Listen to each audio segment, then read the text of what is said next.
palace of Umunze was abuzz with activity as preparations for the royal wedding commenced.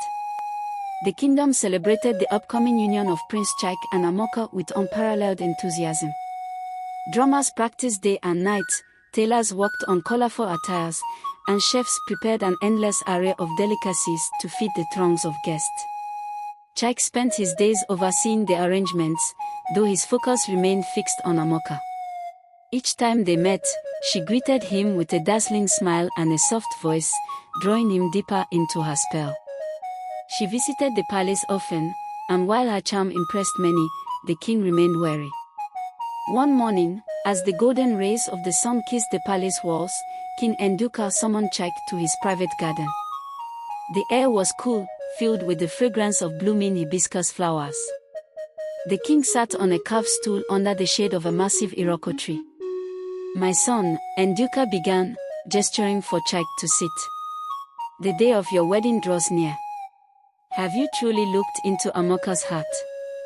Chike frowned slightly. "Father, you question her too much.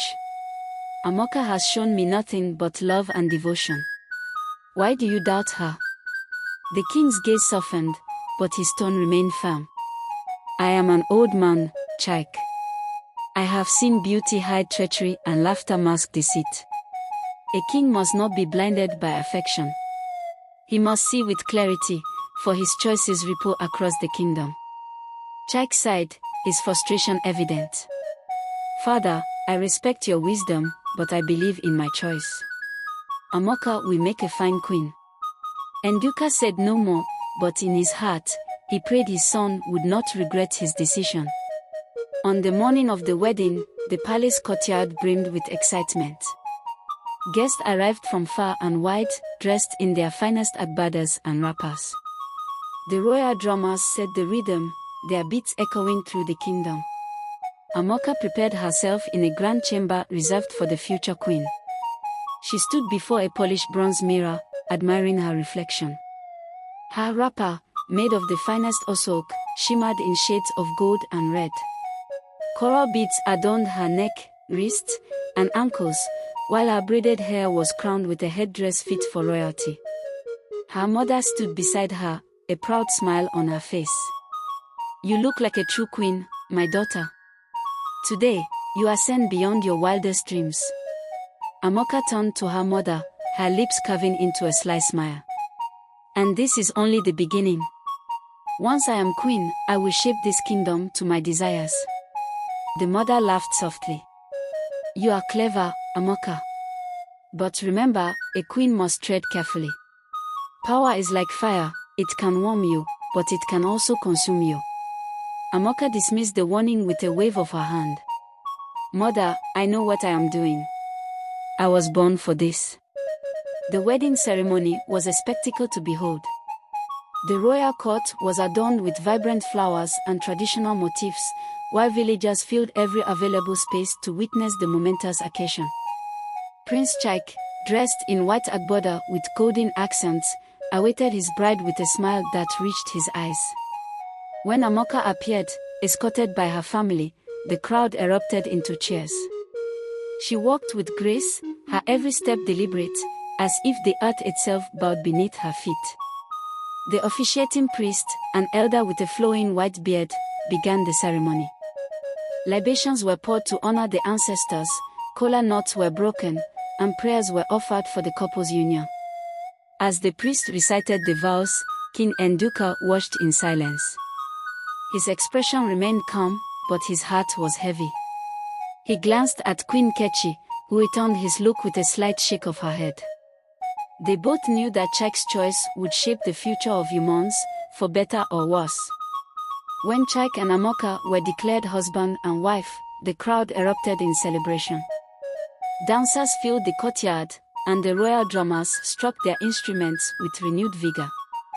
Chike, overwhelmed with joy, took Amaka's hand and led her to the royal dais, where they were greeted by their subjects. For the first time in his life, Chike felt complete. As he looked at Amaka, he thought, "I have made the right choice. She is everything I could ever want, As the festivities carried on late into the night, Amaka found herself standing on the balcony of the royal chambers, gazing out at the kingdom. The soft glow of lanterns illuminated the streets, and the sounds of laughter and music drifted on the breeze. Chike joined her, wrapping an arm around her waist. "What are you thinking, my queen?" Amaka smiled, leaning into him. "I'm thinking about how blessed I am. Umunze is beautiful, and so are its people." Chike kissed her forehead. "And they will love you, as I do." But as Amaka looked out over the kingdom, her smile faded slightly. "Love is fleeting," she thought. "It is power that endures." The union was sealed, but as the palace celebrated, the seeds of discord lay dormant, waiting for their moment to sprout. The tension between Chike and Amaka continued to simmer, and every day, the weight of their discord seemed to press heavier on the kingdom. The people of Umunze whispered more often, not just about Amaka's behavior, but also about the growing divide between the prince and his queen. Rumors spread like wildfire, stories of arguments in the palace, of Chike's frequent trips to the villages, and of Amaka's increasing demands for luxury and power. The once harmonious halls of Umunze now echoed with a sense of unease. It was at a council meeting that the tipping point arrived. The room was filled with the kingdom's most trusted advisors and elders, seated around a large wooden table carved with ancient symbols. Chike sat at the head, his face serious, while Amaka stood by his side, her posture regal and unmoving. The topic of the meeting was one that had been debated for weeks: the allocation of resources for famine relief versus Amaka's lavish request for a personal palace win. "We must prioritize the welfare of the people," an elder said, his voice steady but firm. "The famine is worse than we first thought. Our people are suffering. The food we could use for relief is being wasted on luxuries." Amaka's face darkened.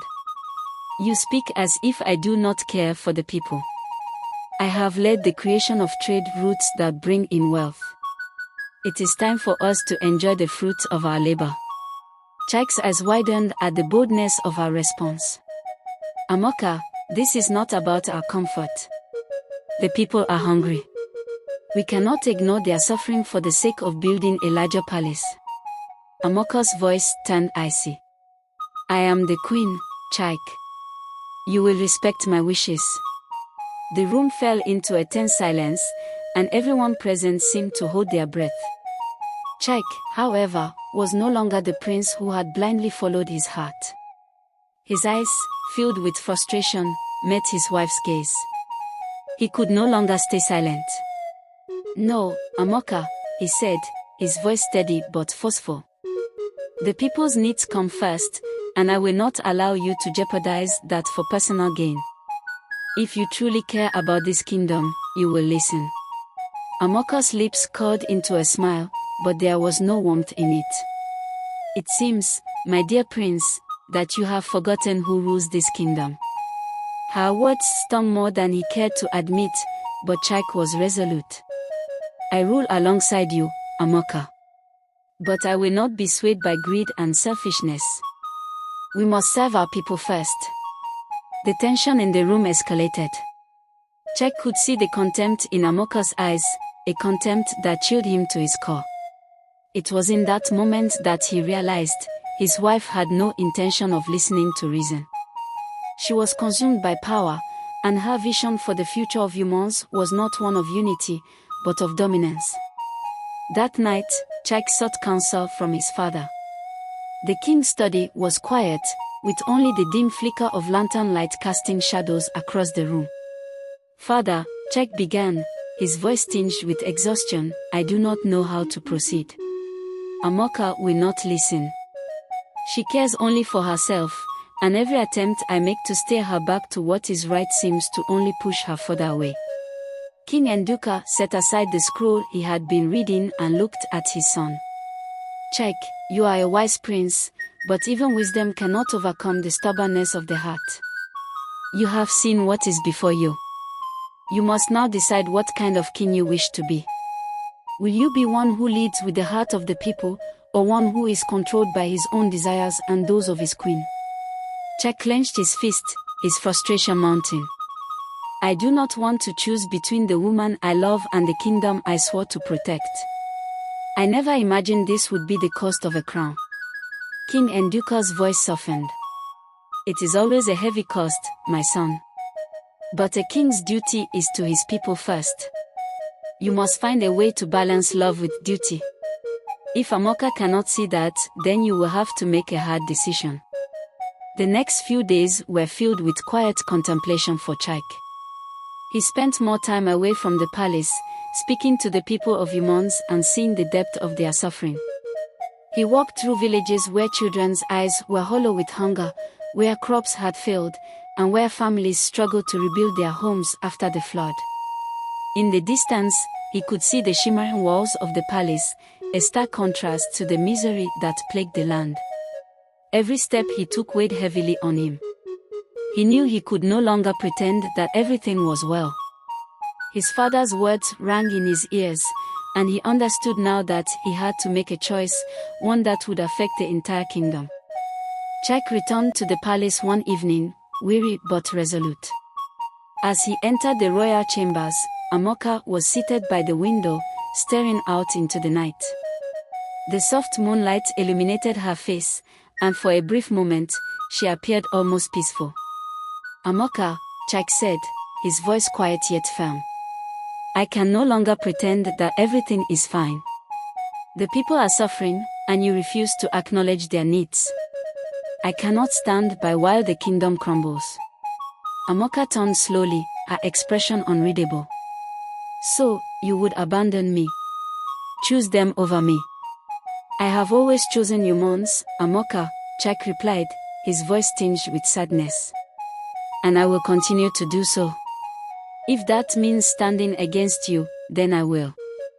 For the first time, a flicker of uncertainty passed across Amaka's face. But it was gone as quickly as it had appeared, replaced by the same cold resolve. If that is your choice, Chike, she said, her voice icy, then know that it is the last one you will make with me by your side. The rift between Chike and Amaka had reached its breaking point. The kingdom stood on the precipice, and only time would tell what path Chike would choose.